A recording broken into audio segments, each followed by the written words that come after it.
이번엔 민주당 소식 짚어보겠습니다. 이재명 후보가 어제 이낙연 전 대표를 만나서 다시 당내 화합을 강조했죠.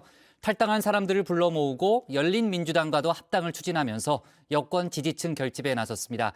대장동 의혹과 관련해서는 야당의 공세가 오늘도 이어졌는데 국회 상황실에서 자세한 내용 짚어보겠습니다. 스마트 강군과 군 인력 전문성 강화를 위해서 선택적 모병제를 과감하게 도입하고 장병들의 복무 요건을 개선해서 장병이 만족하고 국민이 안심하는 정의의 강군을 만들겠습니다. 네, 민주당 이재명 후보 오늘 5대 국방 공약을 발표했습니다. 무기 체계를 첨단화하고 군 구조를 혁신하겠다고 했는데요. 이렇게 원자력 잠수함 건조를 추진하고 선택적인 모병제도 도입하겠다고 했습니다. 병사들의 월급을 최저임금 수준으로 올리고요. 군인의 인권을 보장하는 등 복무 환경도 개선하겠다고 했습니다. 잇따라 이렇게 정책 공약을 발표를 하고 있는 건데요. 어제는 선대위 직능본부 출범식에 참석을 했습니다. 의사, 한의사, 간호사, 변리사, 공인회계사 등 각종 직능단체 대표들이 모인 자리에서 지지를 호소했습니다. 또 승리를 기원하는 마음을 담아서 유니폼과 족보화를 준비했다고 합니다. 저는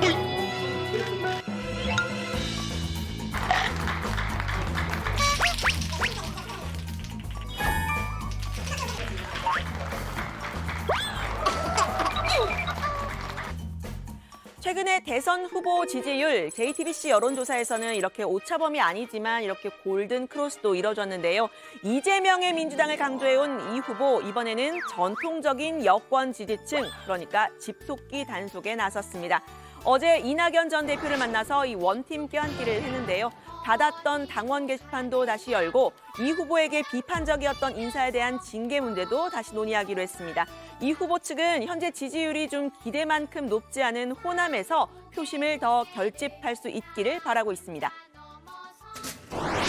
네, 제가 막 여러 가지 부족한 게 많아서 우리 대표님께서 잘 좀 보살펴 주시면 너무 이제 산이 많아서 우리 대표님이 많이 좀 뽑아 주십시오.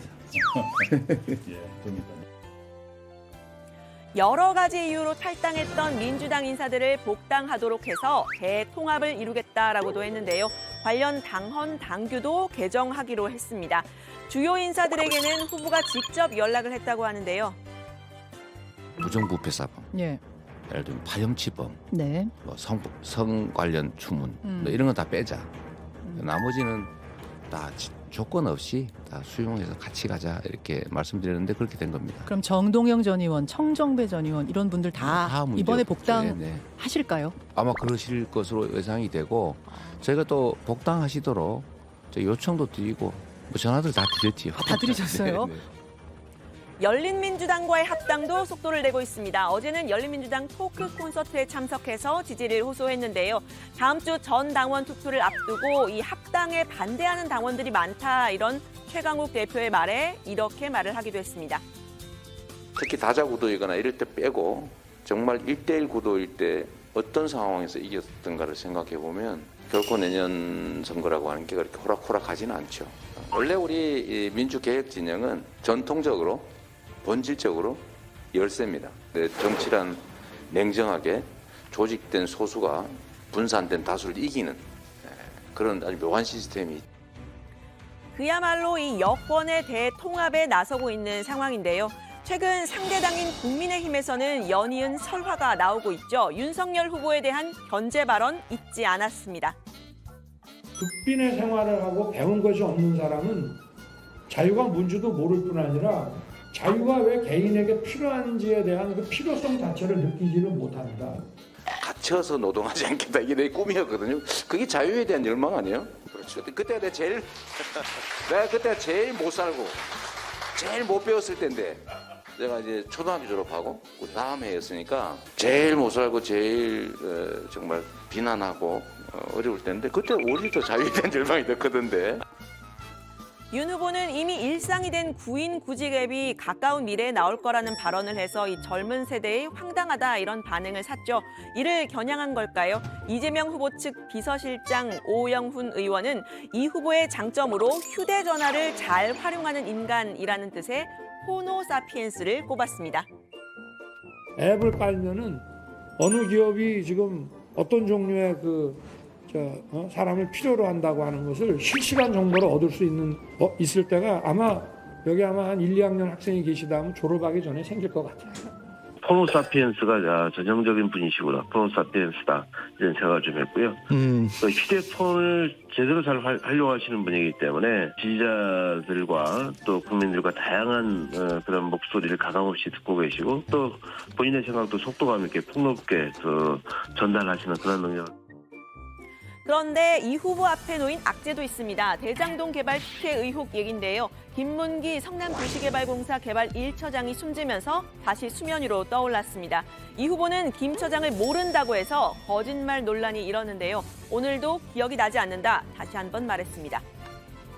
뭐 일부에서는 그 산하 직원이고 뭐 해외 출장도 같이 갔는데 어떻게 모를 수 있냐 그러지만 제가 뭐 그 실제로 하위 직원이라서 기억이 안 나고요. 누군지 제가 제 전화번호부에 입력은 돼 있는데 왜냐면 그때 통화를 여러 차례 했기 때문에 근데 그 사람이 그 사람인지는 연결이 안 됩니다. 하지만 국민의힘에서는 2015년 성남시장 재직 당시의 이 해외 출장 사진을 포함해서 이 후보와 김 처장이 같이 찍은 사진들 여러 장 공개를 했죠. 이재명 당시 시장이 표창까지 한 적이 있다고 하는데요. 사진까지 공개가 됐는데 기억이 안 난다면 심각한 문제가 있는 거 아니냐 이런 주장도 나왔습니다.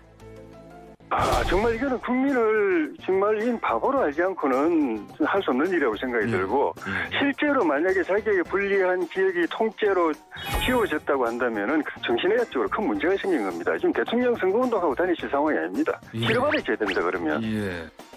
민주당에서는 같이 사진 찍었다고 다 아는 사람이냐 이런 주장도 나왔는데요. 선대위 현근택 대변인입니다. 특히 이 사진은요.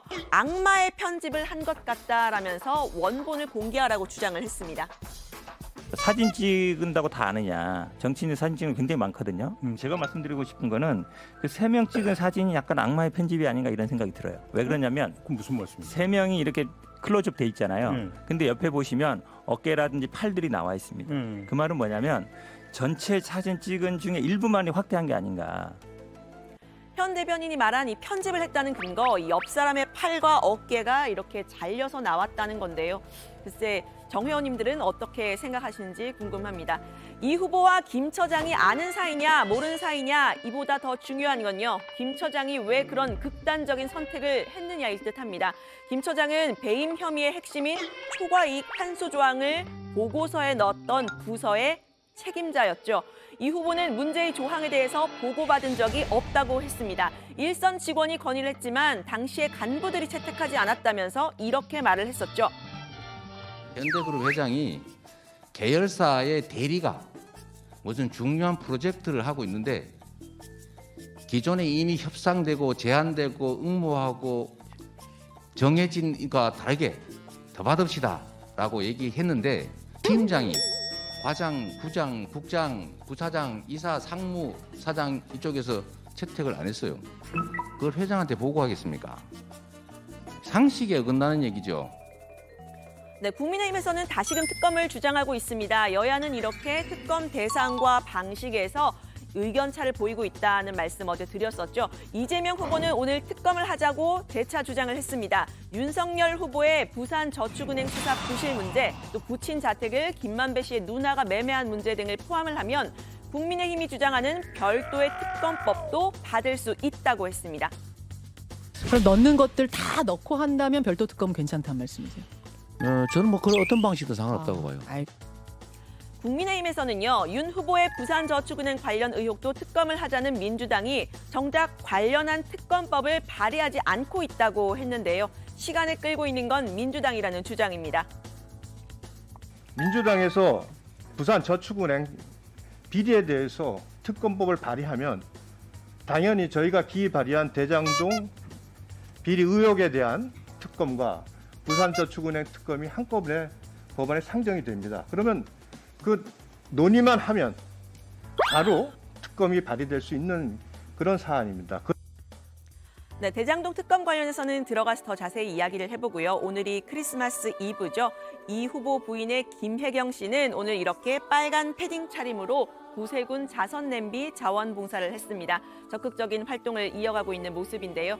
대선을 75일 앞둔 국회 상황실 발제는 이렇게 정리합니다. 집토끼 가두기 나선 이재명, 대장동 악재는 김문기 몰랐다 재차 해명.